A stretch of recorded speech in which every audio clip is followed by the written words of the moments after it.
Very first thing that I do with the ranch is you have some type of ranch dip, whether it is the packet or I do make a ranch powder myself. I just had this on hand already. And actually, the ranch powder that I made, I followed the recipe exactly when I made it. It's very salty. I wanted to use this one because it's actually a little less salty. So you can do Hidden Valley, you can do Kroger, whatever your local store has, whichever one you prefer. I know they come in the bottle too. So if you were weighing it out, oh, this doesn't tell me. I guess it was on the package. It would just be the equivalent of how much ever is in the package. That's what you would get. So we're making the ranch dressing for dip here. And you don't have to. I just always put this in the bottom of the bowl because I feel like I get it stirred in better. I know that probably most things when they're in the bottom of the bowl don't, but for some reason this does. The next thing is mayo, whatever your favorite mayo is. I shouldn't say whatever your favorite mayo is. When I saw the original recipe for this, it was on IG.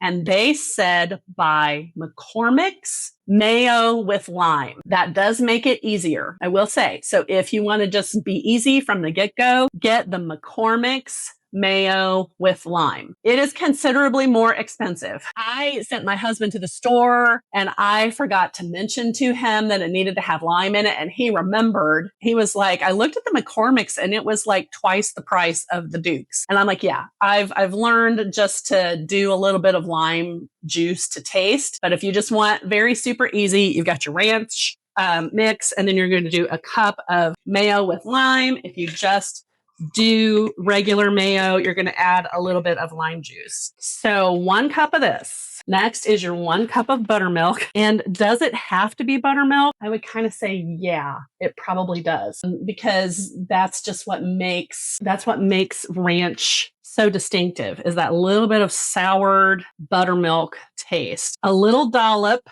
of sour cream. Now I'm going to add just a splash of lime juice. Again, if you have the mayo with lime, you would skip this step. Now I just whisk it. And then we're going to add one more thing, and it's just dill that we're going to add. But I like to get all of the ranch mixed in first. And it makes quite a bit. I mean, you've got over 2 cups here. But if you've got fresh, you would use probably, is it more? You use more of a fresh herb than a dry one. So let me get the dill in. And I love dill, so I usually put quite a bit in here. We'll give it a taste test. Let's give this a taste test. Let's give it a taste. Perfect. Absolutely perfect.